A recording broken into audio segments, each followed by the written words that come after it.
Wis. Bapak, assalamualaikum warahmatullahi wabarakatuh. Waalaikumsalam warahmatullahi wabarakatuh. Saya perkenalan dulu Pak, ini Bapak nama siapa? Saya atas nama Mardani Putra. Ini saya izin untuk mewawancarai guna memenuhi tugas mata kuliah kajian dan kurikulum. Ya, Ya, Pak. langsung saja ya Pak. Yang pertama tentang pendidikan dan pengembangan profesional. Apa latar pendidikan Bapak? Latar belakang pendidikan saya S1 PJKR UNES, Mas. Kemudian lanjut S2 pendidikan olahraga UNES juga. Jadi pendidikan di UNES ya Pak? Iya. Satu di UNES, dua di UNES. Ya. Oke, pada selanjutnya, apakah Bapak memiliki sertifikasi atau kualifikasi khusus dalam bidang pengajaran tertentu? Tidak ada, yaitu kalau dalam bidang pembelajaran tertentu sudah sesuai dengan bidang studi saya, Mas. Saya sudah pendidikan jasmani, olahraga dan kesehatan (PJOK) sudah, apalagi PJKR-nya PJKR PGPJSD, jadi spesifik ke anak SD. Gitu. Terus untuk sertifikasi sendiri itu kan secara umum ya, itu belum, saya masih baru saja menyelesaikan sertifikasi pendidik, tapi belum ada pengumuman lulus. Untuk sertifikasi lainnya kemarin baru menyelesaikan peningkatan kompetensi guru PJOK yang lamanya sekitar 3 bulan. Seperti itu, Mas. Oke, lanjut untuk pendekatan pengajaran. Bagaimana Bapak mendefinisikan gaya pengajaran Bapak?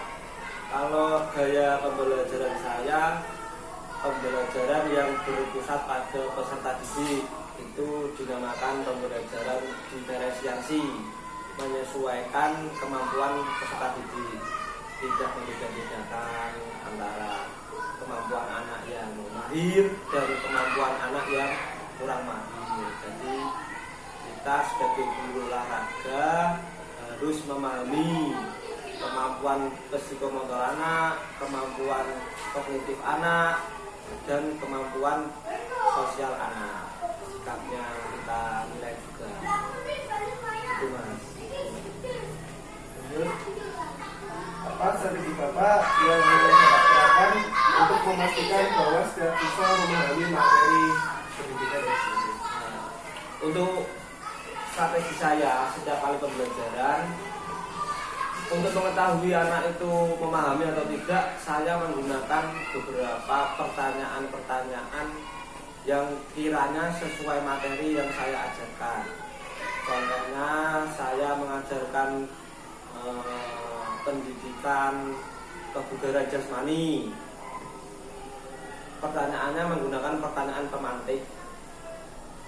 Setelah saya menerangkan, di pertengahan atau di akhir pembelajaran, saya merefleksi anak-anak tersebut dengan pertanyaan pemantik. Bagaimana anak-anak paham apa tidak setelah mendengarkan penjelasan Pak Guru? Kalau jelas, apa yang disebut dengan kebugaran jasmani, seperti itu. Jadi anak-anak bisa merefleksi sendiri. Itu, Mas, untuk mengetahui anak memahami atau tidak. Selanjutnya, Ini tentang pengelolaan kelas, Pak. Pengelolaan kelas. ya, Bagaimana Bapak menciptakan lingkungan kelas yang mendukung pembelajaran?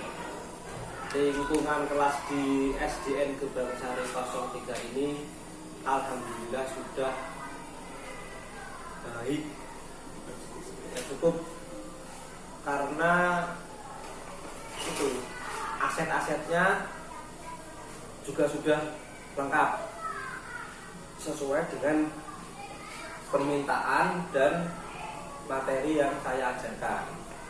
Saya meminta alat dipenuhi oleh dana BOS. Karena itu pendekatan-pendekatan itu harus saya lakukan terus pengurus, sebagai kepala sekolah. Tetapi kita juga harus bertanggung jawab. Tidak hanya minta saja, tapi tidak pernah dipakai alatnya, gitu Pak. Lingkungannya udah bagus, lapangan udah bagus, alatnya udah bagus. Alhamdulillah. Lanjutnya Mas. Strategi Bapak untuk mengolah perilaku siswa yang tidak sesuai dengan pembelajaran Bapak ini. Oh, perilaku anak. Iya. Terkait perilaku anak, kalau di Genuk Indah ini kan lumayan ekstrim karena daerah Pantura ya. Iya. Tetapi mau tidak mau kita sebagai pendidik dimanapun ya harus siap.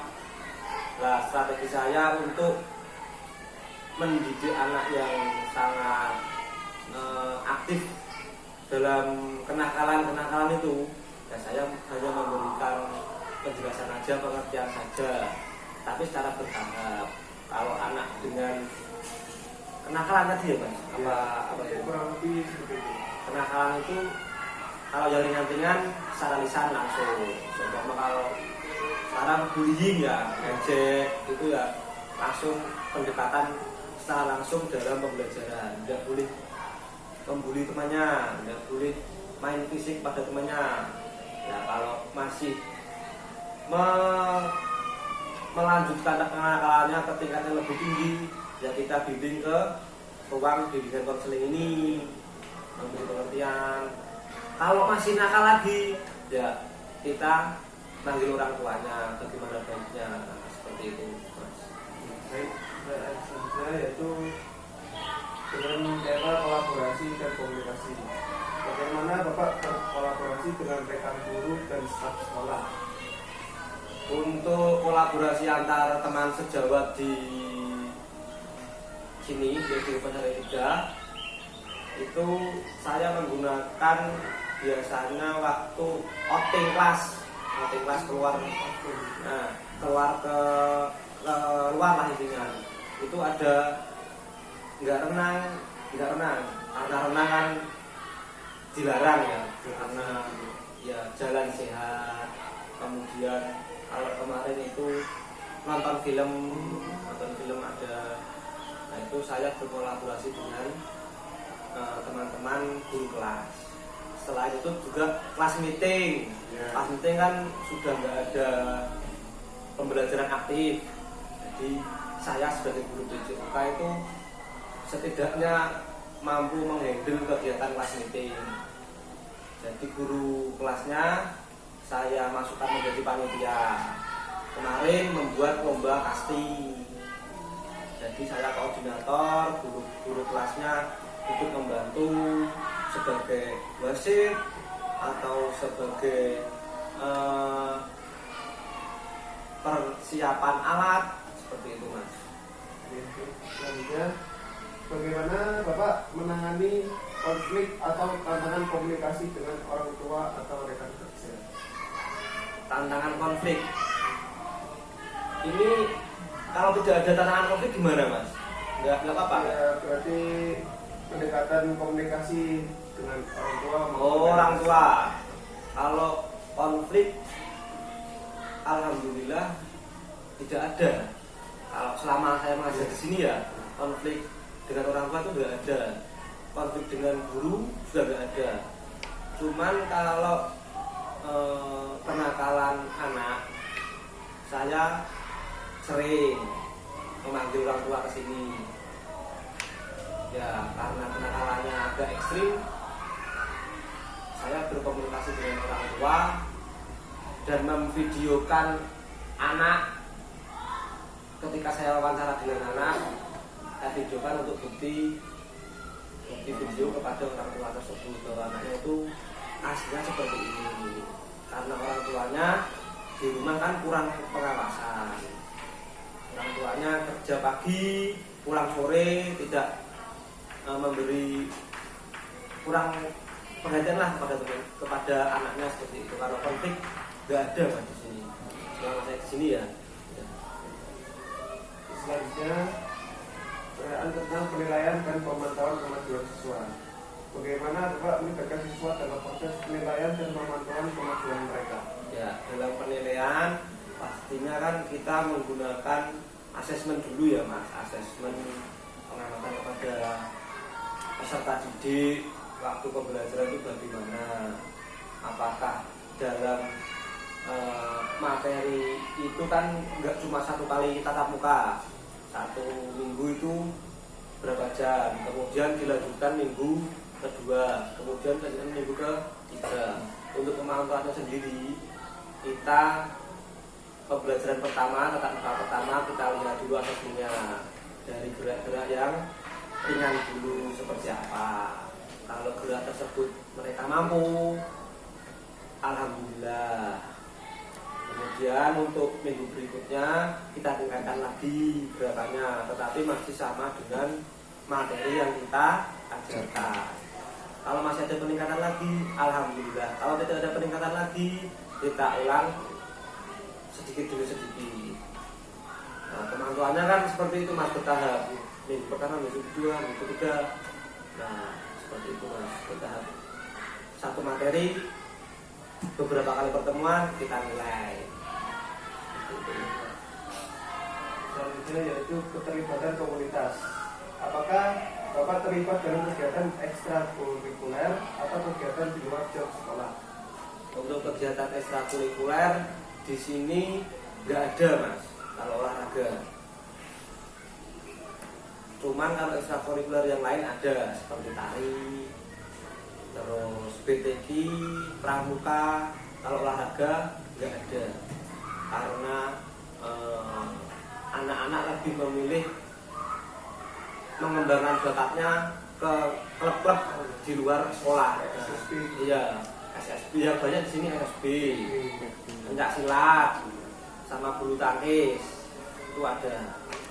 Jadi saya pemantauannya bakatnya siswa ya dari olahraga itu, dari pas olahraga PJOK itu Mas. Kalau ada yang mereka baik gerakannya, diarahkan, kamu bagus gerakannya, kamu bilang orang tua aja ikut klub apalah sesuai dengan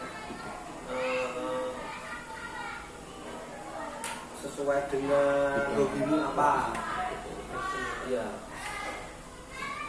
Masih dengan ini Pak, komunitas. Apakah Bapak masih on di organisasi maupun apa gitu Pak, di organisasi profesi dan masyarakat?